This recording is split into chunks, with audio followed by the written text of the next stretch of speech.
Today, I'm going to teach you how to film and light a music video. Without further ado, let's dive into this week's cinematography breakdown of the one and only Long Flights music video with Barbarian, produced by Zubin.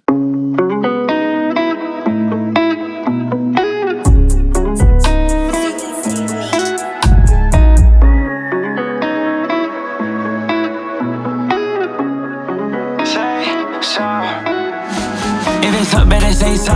She off the rest, she can't say no. I just put her with a whole like 100 John. I be sliding with that 59101. Killers riding through the night. I just dirty up the Sprite. He tryna die to get away. The sun be blinding me, alright. Today right now I'm flying on them long flights. I can feel it in my jeans. Ready to the fucking game for real. The Evan came with fucking kick for real. I was born right for this shit for real. Had to tell my niggas to believe in me. I went out up in it, they believe in me. Niggas started fighting while you switch up. You wanna do whatever for the people. I'm at the top, the chopper got a big drum. I put a pocket rocket. If it's hot, then I cannot stop. I've been popping and praising, I tried to stop. Take this shit back to the niggas who really bout it. She ain't talking about it, I'm really bout it. Honey shots in the party, I'm really bout it. Silver Cardi, I'm drowning, I'm really drowning. If it's up, better say so. She off the rest, she can't say no. I just put her with a whole like 100 John. I be sliding with that 59101. Killers riding through the night. I just dirty up the Sprite. He tryna die to get away. The sun be blinding me, alright. Today right now I'm flying on them long flights.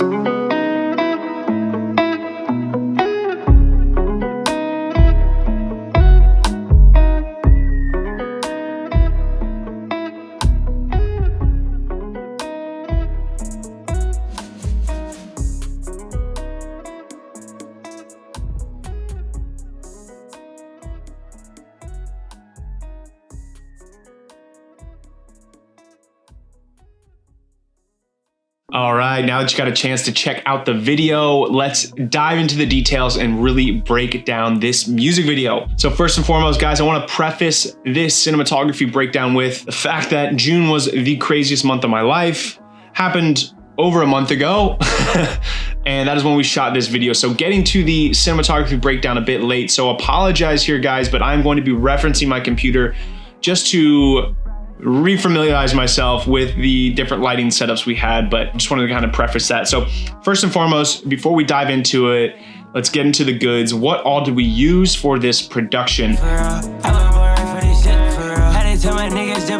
Originally, when the artist and Zubin came to me with this particular project, they did not have any kind of concept or storyline in mind. And with that in mind for myself, you know, we decided to take on the project, but it was super last minute. I think we took on this project with like 7 or 8 day notice. So very little time to get the pre-production in place. In the meantime, we were actually on production with Andrew WK for the Everybody Sins music video.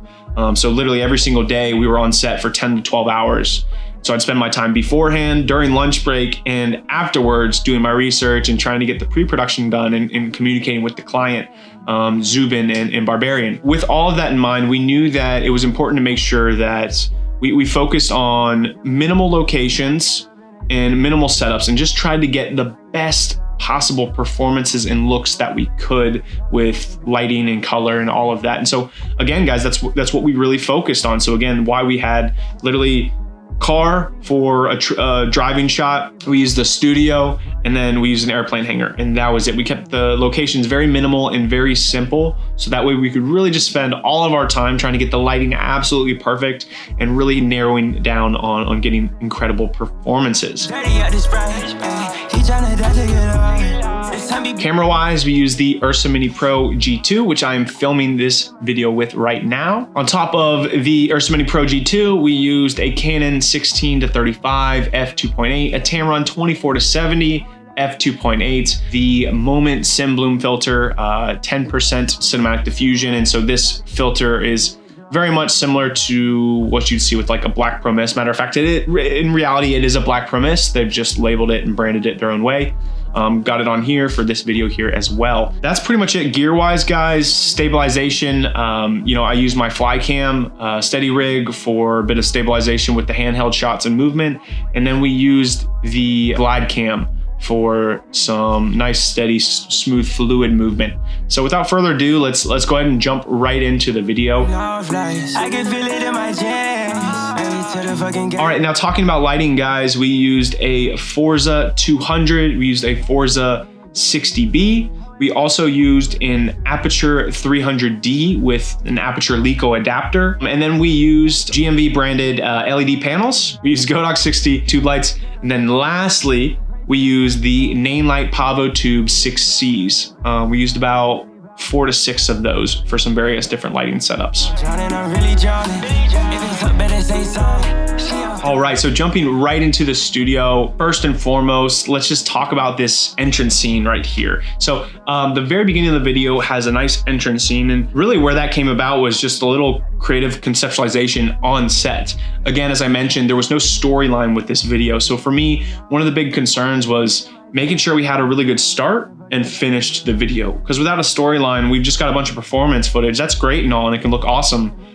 But sometimes it's just awkward and weird, and it just doesn't work to start a video right into it with performances. Like, you need like location shots, maybe a drone shot, something to establish like, where are we and what the fuck is happening? Like, you know what I mean? What's going on? What is going on in here? When I originally came up with the idea for this shot, I was just really thinking like, okay, since we're keeping this very simple, we're just making this performance heavy, and we're going to an airplane hangar, we're throwing some money, like this is all about kind of living that artist and luxury lifestyle, right? So why don't we just make the music video that? So that's what we did. So the entrance is literally them entering to shoot a music video. And we rigged this up with the glide cam so her could move and get some really smooth, steady shots. And what I did is I just monitored on the director monitor and essentially shouted out commands. So, you know, I'd say action, I'd cue Barbarian when to walk over, when to like make sure he's leaving the clothing rack. I'd speed things up if needed be. Just kind of giving everyone direction and cueing those movements. We left the lighting scene as is from like the last actual performance look that we shot. Because again, they're walking into a scene to shoot a music video. So we needed to make sure we had that continuity and it felt cohesive. So that's what we did there. Had a bunch of homies there that they were just, you know, there to check out the music video, and we're there to support Barbarian and Zubin. And so we just had them be some extras, play out in the scene like they're there, you know, people on production set to help with the actual production. And that was really it, guys. With this particular music video, again, I knew I wanted to keep it minimal, just go for like 2 or 3 different looks. What we did is we decided to just utilize the white cyc wall. And again, by having the GMV LED panels and my TL60 tube lights, we could use those to really paint any kind of color and scene that we wanted. So those pretty much stayed in place. So we had the TL60 tube lights at pretty much like a Rembrandt 45-degree angle. So both at the sides pointing in this way on Talent. And then we had the GMV LED panels just right behind Talent, shining on the wall. So the TL60 tube lights are giving a little bit of color to the Talent, but they're also hitting the wall, and then GMVs are hitting the wall. So that's what's really kind of lighting our scene, creating our ambient light. The TL60s are kind of functioning as the key light. And then we also periodically flashed them. We did storm triggering. So we did one take where it was just all blue, one where it was storming between blue and just like daylight balance storm. Again, we brought in TV props, fake TV, set those up. And then we had some fake candles, brought those into the scene, set those up as well. Barbarian had his little balloon. Don't know where that idea came from, but it just worked. It just looked cool. So we just stuck with it, ran with it. And that was really that setup right there for kind of the scene elements. For these various different setups, we also used Pavo tubes, or we use the Aperture 300D and the LiCo adapter. So when we're looking at the blue TV room setup, we use the Aperture 300D with the LiCo adapter, had that line streak. So that streak of light you're seeing on the back of the wall that's not hitting the Talent, that is from the LiCo adapter. And so what we did is we used that in some parts to actually shine and hit on the Talent with just like a really nice defined red line of light.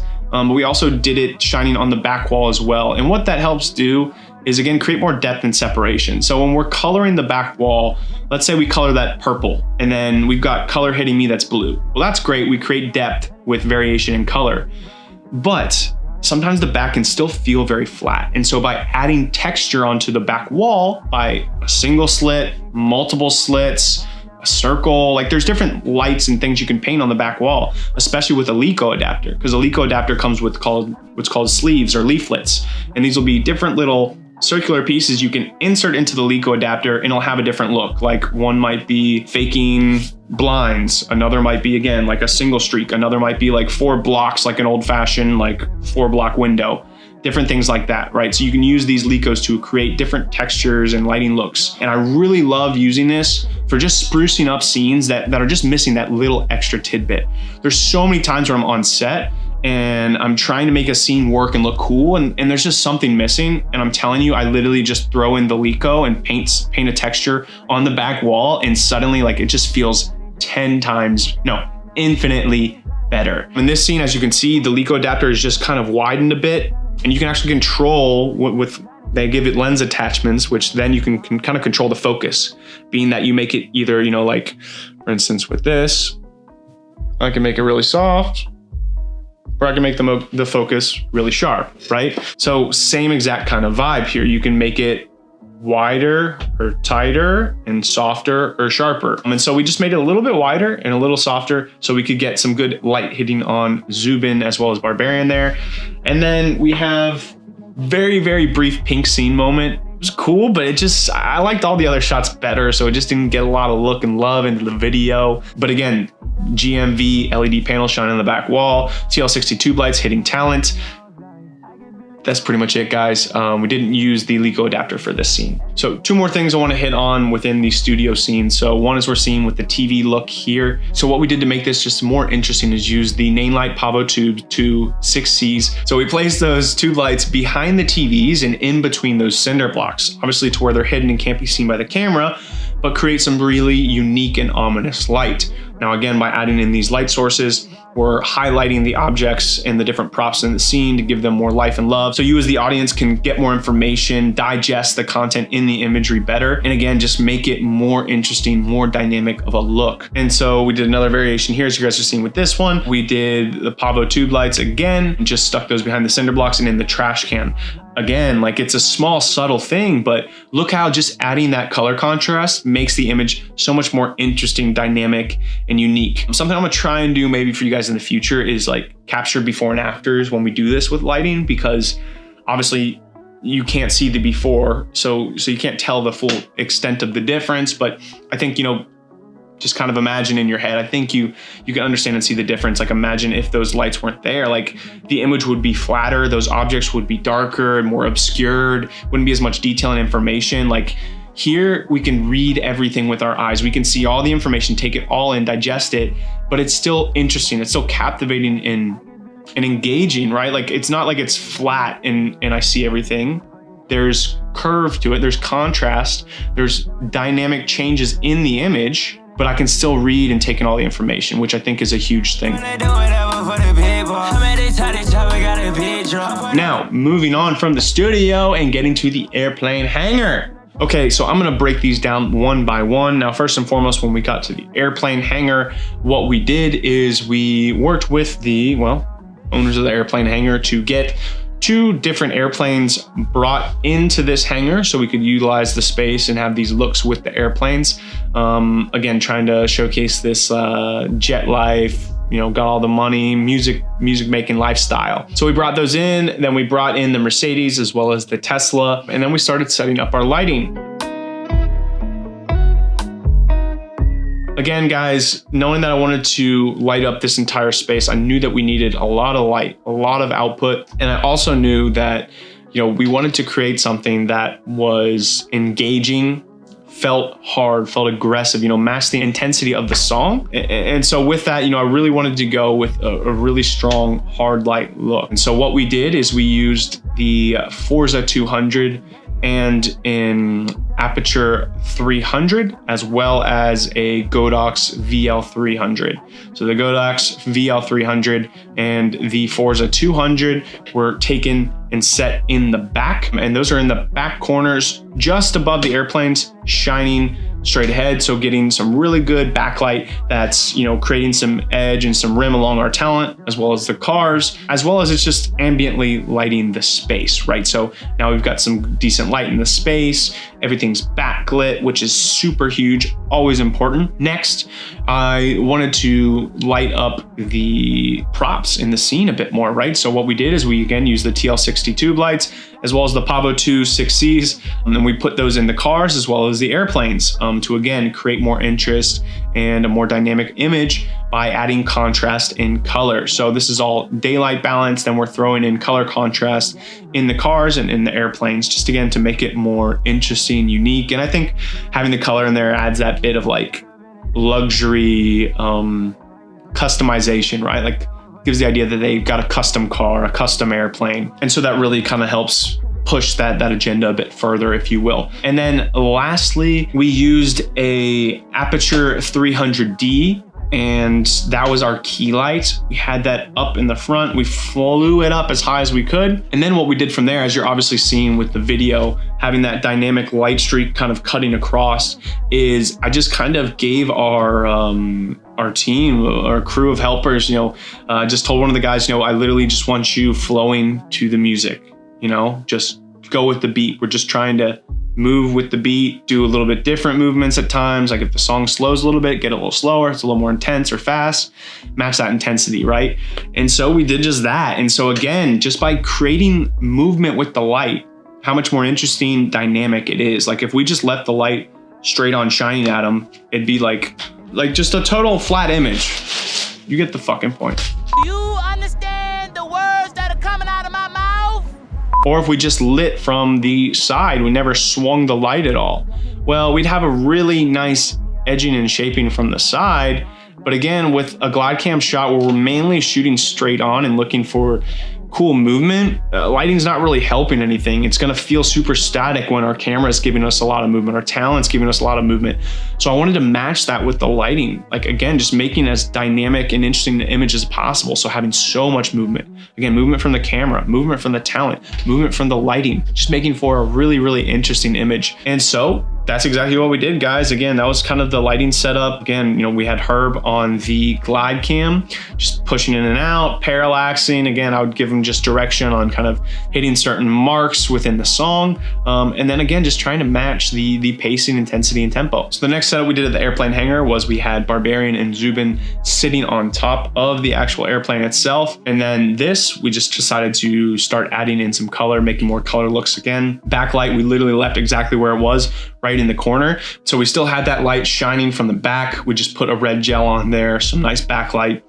We added actually a little bit more with the TL60 tube lights. We added both of those or one of those to just the back behind the talent. So again, just shining up right behind them, just edging them, just creating a little more depth and helping them separate a bit from the background so they stand better out in the foreground. Then we used some of the Pavo tubes in a TL60 inside the airplane, so we had some color inside of that airplane. That was really it, guys. Aside from that, we used the Forza 200 with softbox and grid just as the general key light to light them up to make sure they were lit well and visible within the scene. And that was the whole lighting setup. I just rocked it with handheld using the fly cam for a little bit of stabilization on my movement, but overall just moving and flowing, guys. We did like 2 takes with that and then we were on. We're super limited on time with the airplane hangar. Overall, we had like an hour and a half to shoot all our scenes, so it was very, very rapid fire. All right, now the last and final scene that we did is again in front of the other airplane. Now, lighting wise, what we did, again, we left the light in the back corner as is. We just threw some gels on top to give a nice purple pinkish tint, more like a magenta, I guess, right behind our talent and in behind the airplane. Inside the airplane, we put TL60 tube light and a Pavo tube, set that to orange, and then we lit the talent in the front with a key light of a TL60 tube light. Again, we were super short on time, did not have a lot of time to get this shot going. So we were very, very fast about this one. So we used that TL60 tube light to kind of key light our talent there. Then we used some inside the airplane to again light inside the airplane to create a little more separation by color and depth. And again, that final layer of light that was already sitting there the entire time, we just threw a set of gels on there to give it a nice magenta-esque color there. And that's really it, guys. That's lighting wise. That's how we did this. Pretty much everything was shot in 23:9:8. We had a couple things we shot in slow-mo, but we just didn't really ever use slow-mo because it didn't match or work well with this actual music video and just the pacing and intensity of it. And that's really it, guys. I don't think I'm missing anything. If I did by chance miss anything, please drop a comment or question below. Be happy to answer it for you guys. Anyways, that's it for this week's video. Hope you guys enjoyed. Be sure to see you in the next one. Peace.